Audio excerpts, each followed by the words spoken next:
My fiancé left his son with me for a week, saying he needed to support his ex during a serious emotional breakdown. At the time, I thought I was helping someone I loved. I had no idea it would end up costing me my relationship. I still remember that evening clearly. He stood in my kitchen, carefully lining up small orange medicine bottles across the counter, explaining doses and timings like it was something routine. In that moment, I believed I was about to marry a good man. Not perfect, of course not, but someone decent. Someone stable. He had his flaws. He avoided conflict, preferred things to stay easy, and had a habit of smoothing over situations instead of addressing them. But I loved him. And more than that, I had built my life around that love. His son's medication schedule was saved in my phone. I kept an extra set of his pajamas because he always managed to get toothpaste all over himself. I knew which cartoon could calm him down, and which snack he'd suddenly refuse to eat for no logical reason. I even knew how to stay calm during a seizure scare, counting every second without letting fear show in my voice. 6 months earlier, when his son was diagnosed with epilepsy, it felt like all of us, his parents, grandparents, and even me, had come together as one unit. It wasn't perfect, but it felt real. Messy, but real. My name is Karen. Debs? Honey, what happened? What, Dad, I've won too many again? You just gotta ignore him when he's like that, Debs. Why do you always blame Dad first? Who else is there? Go Hal. She's over at Sheila's. Who? Monica.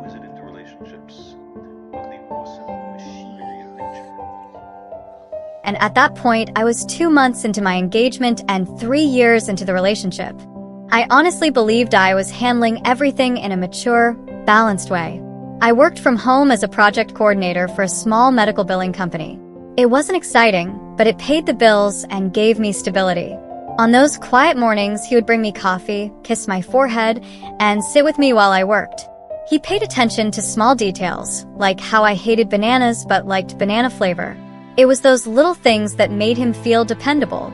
And maybe that's why I ignored the parts that didn't sit right. His ex-wife wasn't openly hostile. She didn't yell or create scenes. But she carried this quiet authority, like everything naturally revolved around her decisions.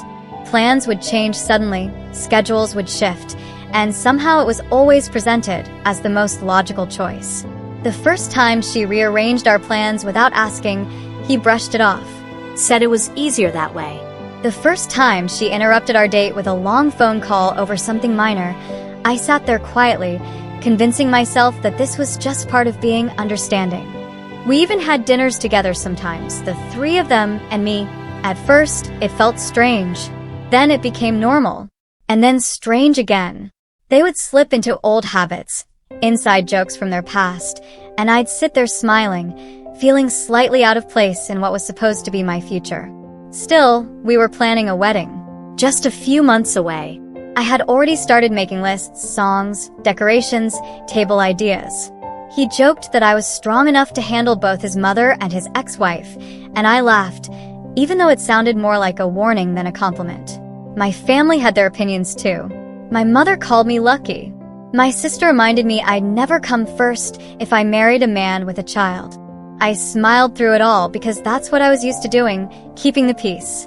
So when he showed up one evening looking stressed and said his ex was going through an emotional crisis, I didn't question it. I immediately switched into problem-solving mode.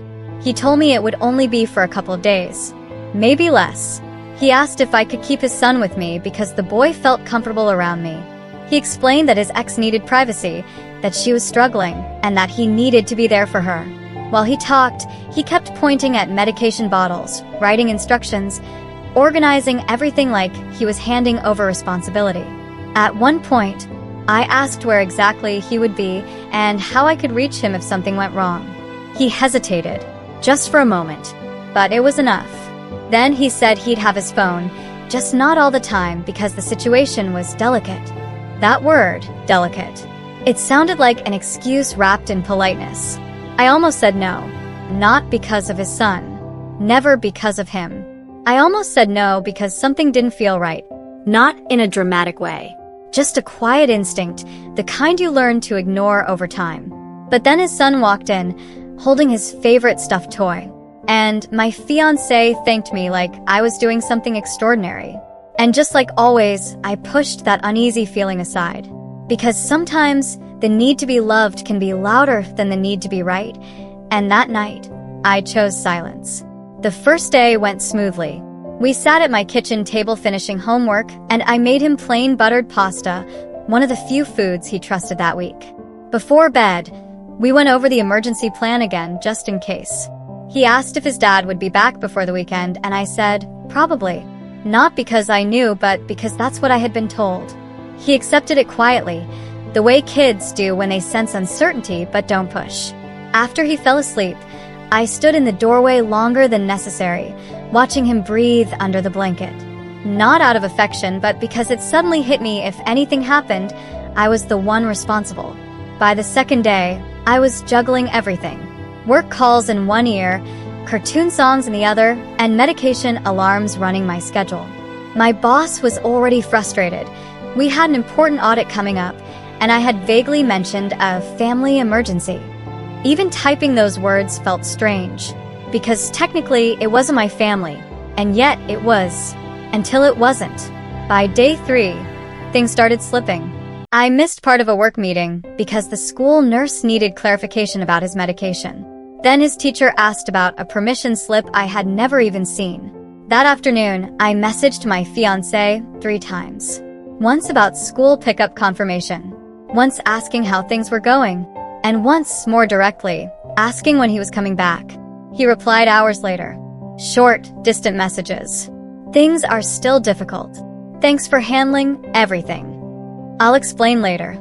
Later, when I didn't push. Because when you're with someone who avoids confrontation, you slowly start doing it for them. Who the hell's Monica? Her mother. Debs. Did you see? What do you care? You'll be living with Steve in that house he bought next door.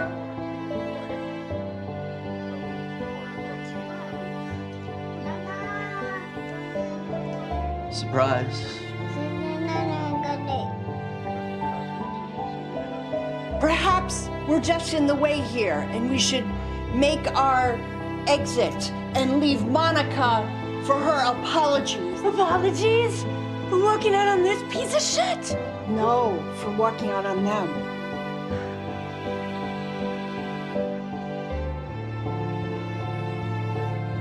Oh my God. It's all right. I'm not one of yours. Just came to rubberneck. You knew where she was the whole time? Okay, look, this little reunion was bound to happen sooner or later anyway. We were thinking about coming around and talk to you about something else. Yes, now. Moni and I want to take Liam to live with us. What? Over my dead body? How about Moni sign whatever the hell it is you need, we get Liam. Done. No fucking way. You can't have Liam. Why the hell not? He's not even Frank's. Fact is, Liam is black. All you white folks scooping up black babies like fashion accessories have a rude awakening coming. No, there will be a backlash if people don't stop underestimating the cultural importance of a black parent raising a black baby. Liam needs me, and he's coming with us. No, out of the fucking question, Roberta. Roberta and I want to start a family of our own. Well, how about you finish this one first? Taking Liam? Yeah. No, nobody's taking anyone anywhere. You don't get to abandon your kids and then show up one day to take your pick of the litter. Oh, now, that's not fair. Your mother's made mistakes, but she's here now. That's got to count for something. Shut up, Frank. This isn't about you. This is about you. This is about what you didn't do. By day 5, exhaustion had taken over. The neatly written schedule on my counter was stained with coffee rings. My apartment looked chaotic, and I had started sleeping so lightly that every small noise woke me up. That evening, he had a minor episode. Not a full seizure, but close enough to terrify me. For a split second, his eyes went unfocused while we were brushing his teeth. I guided him to the couch, speaking calmly, just like I had practiced, even though my heart was racing out of control. He was okay. That's what mattered. But later that night, I locked myself in the bathroom and cried quietly, trying not to make a sound. I was scared, angry, and somehow ashamed of both. The next morning, my boss called instead of emailing, which is never a good sign. She asked, in a carefully polite tone, if I was still reliable enough to lead the project. Reliable? I almost laughed. I had become the primary caregiver for a child who wasn't mine, while the person responsible had disappeared, and I was the one being questioned about reliability. That afternoon, I tried calling him again. No answer. Later that night, straight to voicemail. Near 11 p.m., I finally got a message. Long day. Talk tomorrow. No details. No explanation. Just delay. A full week passed. One morning, I woke up at 4 a.m., thinking I had missed a medication alarm. The apartment was dark, silent, and heavy in a way I can't fully describe. There's a specific kind of loneliness that comes from being stuck inside someone else's crisis. Lying there, staring at the ceiling, I realized something unsettling. I didn't know when this was supposed to end. And worse, I still didn't know where he actually was. But instead of accepting that, I started making excuses for him. Even in my own head. Maybe it's worse than I think. Maybe she really needs him. Maybe I'm being selfish. It's amazing how easily you can trap yourself inside, maybe. 3 days later, everything fell apart. I was sitting with my laptop, pretending to focus on work, while his son built a crooked little fort in the living room. I opened social media just to clear my mind, and then I saw it. Photos, bright sunlight, a beach, smiling faces, drinks in hand, and right in the middle of it, him, laughing, relaxed, wearing the shirt I had bought him. In the next photo, his ex-wife stood beside him, showing off a large ring. The caption talked about love, new beginnings, and saying yes in paradise. I froze. My brain refused to process it at first. I tried to rationalize it. Maybe the photos were old. Maybe it was a joke. But it wasn't. There was no emergency. No crisis. He was on vacation. He had left his sick child with me, just so he could go celebrate his ex-wife's engagement. I wish I could say I felt instant anger. But honestly, I just felt confused. Completely, painfully confused. Then his son walked into the kitchen and asked for snacks, and I answered him like nothing had happened while everything inside me was falling apart. I texted him immediately. This time, not politely. I asked where he was. I asked if he thought this was okay. I asked what he was thinking. He replied after a while, "Relax. I'll explain when I get back. Just keep him a few more days." That sentence broke something in me. Not the lie, not even the betrayal. It was the assumption that I would stay, that I would keep handling everything, absorbing all the responsibility while he did whatever he wanted. That's when I knew I couldn't do this anymore. After trying to reach him again and failing, I made a decision I never thought I would. I called the non-emergency helpline. My voice was shaking as I explained everything, that I was caring for a child without legal authority, that his father was unreachable, and that I was afraid of what might happen in a medical emergency. Saying it out loud made it real and terrifying. Soon after, officers and a caseworker arrived. They didn't accuse me or panic. They simply listened. I showed them everything, the messages, the photos, the medication setup. Eventually, his grandparents were contacted. When they arrived, the tension in the room shifted. His grandmother held him tightly, while his grandfather stood there, clearly overwhelmed. The boy kept looking back at me like I had answers. I didn't. Helping pack his things was one of the hardest moments. Folding his clothes, placing his toy inside the bag, knowing things had changed. Before leaving, he asked if he would come back after the weekend. I couldn't answer. As soon as the door closed, the silence hit differently. The toys, the drawings, the small traces of him, everything felt heavy. Then my phone rang. He was furious, accusing me of overreacting, of embarrassing him, of hurting his son. And that's when I finally broke. I told him everything. How he lied, how he used me, how he abandoned responsibility. He tried to justify it. I didn't let him. For the first time, I chose not to stay quiet. And then, I ended the call and blocked him. Because sometimes walking away isn't weakness. It's the first time you finally choose yourself. And the moment I did, my body gave out.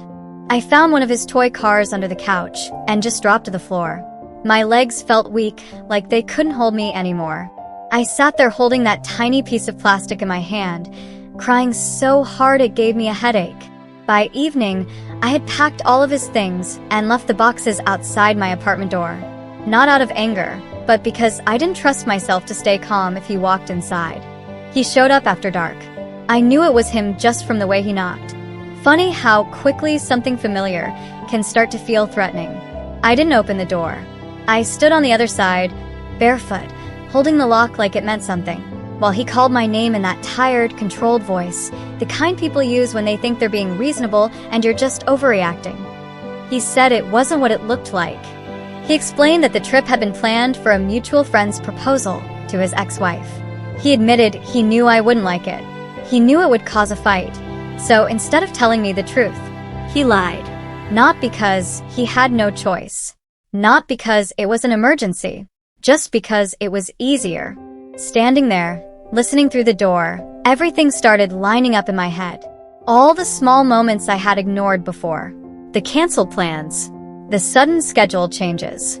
The way decisions were always made without me, but somehow still affected me. He kept saying he was sorry, that he didn't know how to handle it. And I remember thinking, no, you handled it exactly how you always do. You chose what was easiest for you, and left someone else to deal with the consequences. I opened the door just enough to nationals. Lip, he's top of his class. He set the curve. Ian was promoted in ROTC, and he tested out of English. And Carl made something blow up for his science fair. And you know what? They did it all, no thanks to you, because you weren't here. And I appreciate that, Fiona, but I'm here now, and Liam belongs with me. He doesn't even know who you are. I'm his mother. You are my mother, too.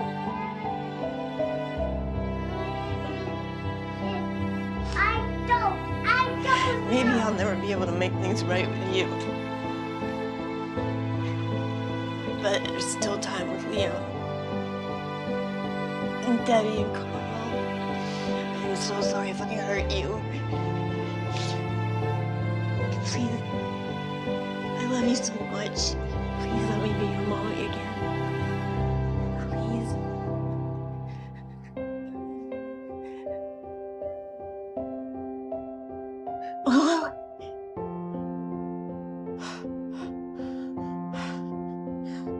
You know what? You're right. You are their mother. And you're here now. So I'm done. I'm done with the school and the bills and the clinics. I'm done. They're all yours now, Mom. Good luck.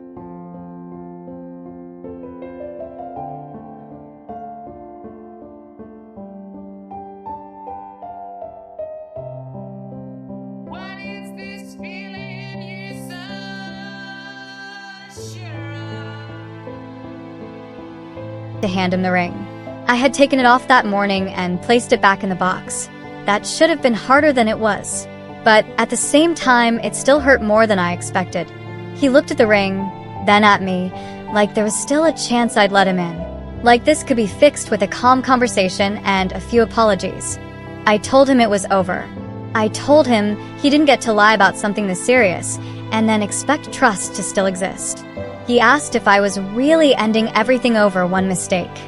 That almost made me laugh, because it was never just one mistake. It was a pattern, a habit, a way of choosing himself every single time. My hand was shaking when I gave him the ring back. My face was red, my voice uneven. I said, "You always protect yourself first." And then I closed the door before he could respond, because I knew if I listened any longer, I might start doubting myself again, and I couldn't afford that. The strange thing about ending an engagement is that the emotional moment is quick, but everything that follows drags on. You still have wedding notes saved in your phone. You still get reminders for appointments that no longer matter. Family members still ask questions like nothing has changed. That weekend, I canceled everything: the venue visit, the florist meeting, even a bakery tasting I had been weirdly excited about. The woman at the bakery was kinder than I expected. She just said, "I'm so sorry," in the softest voice, and somehow that almost broke me more than anything else. At home, everything felt off. My phone kept reminding me about medication schedules for 2 more days before I finally deleted them. The first time one of those alarms went off, I sat there frozen, listening to it ring in an empty apartment. I kept expecting to hear cartoon sounds from the other room. I didn't. A few days later, I found one of the socks in my laundry and just stood there holding it, like it belonged to a life that had disappeared overnight. And then there was work. I went back to the office because staying home felt unbearable. My boss looked at me and asked if I was sick.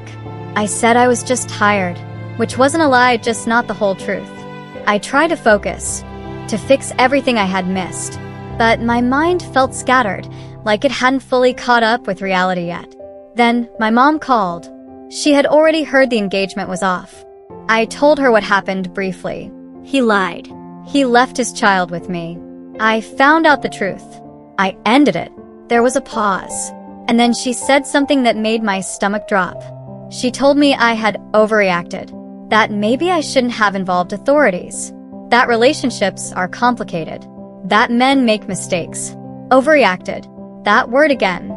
Like I had done something extreme, instead of asking for help when I had no legal authority, no support, and no answers. I told her maybe her idea of overreacting was just a woman finally setting boundaries. She didn't like that. We ended the call the way we always do, her disappointed, and me feeling like I had done something wrong for protecting myself. My sister texted later. She said I was right to leave him, but calling for help was messy. Messy. I stared at that word for a long time, because there was no clean version of what happened. No perfect solution where everyone stayed comfortable. I didn't reply, not because I was being mature, but because I didn't trust myself not to say something I couldn't take back. After that, messages started coming in from his side. Friends saying it was all a misunderstanding. Someone mentioning his son missed me, which hurt more than anything else. Another person implying I had caused unnecessary stress. That word, trauma, was even used. And I remember sitting in my car, reading that and almost laughing, because somehow his father abandoning responsibility didn't count, but me asking for help did. Still, the guilt stayed, because no matter what happened between the adults, that little boy was innocent. And deep down, I knew something else too. That little boy didn't deserve any of this. No matter how angry I was at his father, it didn't erase the fact that he was caught in the middle. And that's the hardest part about being right in a situation like that. There's no relief in it. No satisfaction. You don't walk away feeling justified, you just carry a different kind of pain on top of the first one. At night, my mind wouldn't stop replaying everything. The moment he left, the look on his face, the question he asked before walking out the door, and my silence. Because any answer I could have given him would have either been a lie or something no child should have to hear. Sleep became difficult.